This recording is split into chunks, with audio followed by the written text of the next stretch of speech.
Hello my YouTube family, कैसे हो आप सब। आई होप आप सब बहुत अच्छे होंगे। तो आज फिर मैं आपके लिए एक बहुत ही अच्छा उपाय लेकर आई हूँ। अगर आप इसे 1 महीने तक लगातार करते हैं तो आपको खुद महसूस होगा जो भी आपके बिगड़े हुए काम है वो बनना शुरू हो जाएंगे। और सबसे अच्छी बात यह है आपकी, अगर आप इस उपाय को अभी से शुरू कर देते हैं, जैसे अब पूर्णिमा आएगी और उससे शुरू कर देंगे, तो जैसे श्राद्ध लगेंगे हमारे 6 तारीख से, तो आप उस दौरान भी कुछ घरों में क्या होता है, हिंदू घर होते हैं जो कि उनके यहाँ पे पूजा नहीं होती, कहते हैं कि श्राद्ध के समय हम पूजा नहीं करते।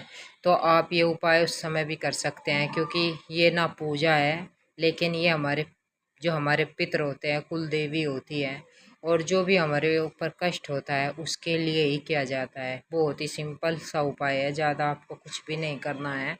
इसे घर में जो भी आपके घर में पूजा करता है वो भी कर सकता है, चाहे जेंट्स करते हों, चाहे लेडीज़ करती हो, चाहे बच्चे करते हों, कोई भी कर सकता है।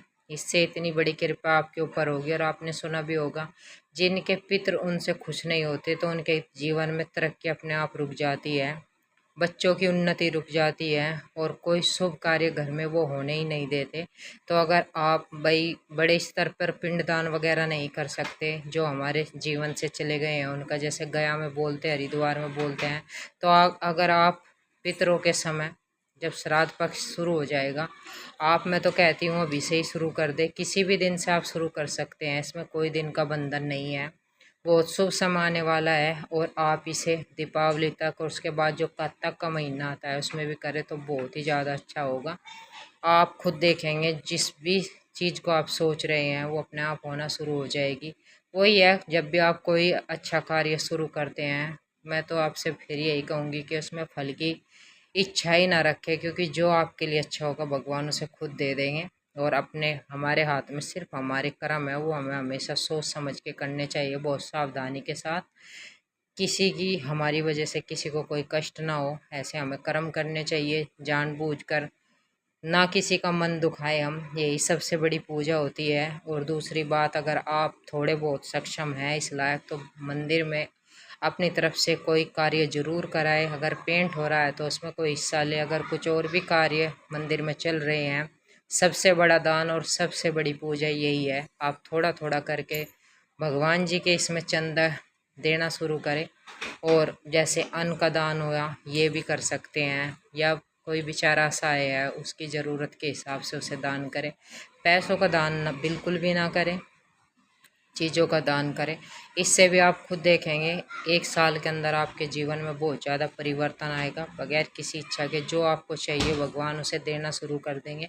तो करना क्या है आपको, जैसे आप सुबह और शाम की जब भी पूजा करते हैं, दिया वगैरह सब जलाने के बाद, और जब आप पूजा करके भाई उठने की कोशिश करते हैं, उस समय आपको ये करना है कि एक कपूर लेना है, और उसे अपने घर के जो देसी घी है उसमें हल्का सा अलग रख ले। आप घी को हल्का सा डुबा के निकाल कर उसमें पीली सरसों डाल के बस आपको वहाँ पर ही बैठ के पूजा स्थल में ही वहाँ पर जला देना है। तो यही बस उपाय है, इससे आपकी जो भी कुल देवी है उसकी भी कृपा बनेगी, माँ भगवती की भी कृपा बनेगी, और हमारे जो पितर हैं उनकी भी कृपा हमारे बच्चों पर बनी रहेगी, और कोई कष्ट आपके घर में नहीं आएगा।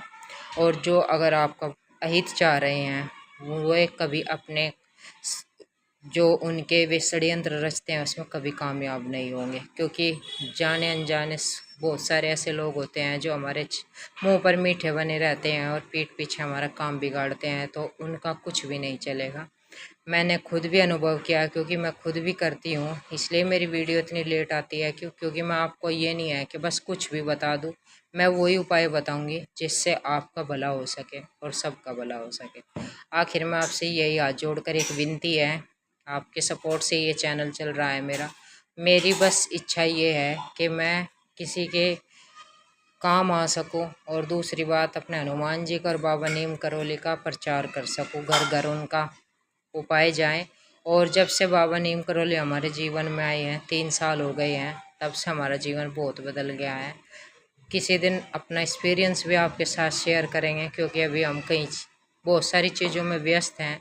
आपको बताएंगे बहुत जल्द कि क्या क्या हमारे इन 3 साल के अंदर क्या क्या बाबा ने हमारे साथ चमत्कार किया है, किस तरह हमारी सहायता की है। तो बने रहिए मेरे चैनल पर। हाथ जोड़कर आपसे यही विनती है कि प्लीज़ मेरे चैनल को ज़्यादा से ज़्यादा शेयर करिए और सब्सक्राइब करिए। मिलते हैं एक नई वीडियो के साथ। जब तक जय सिया राम, जय महाराज जी।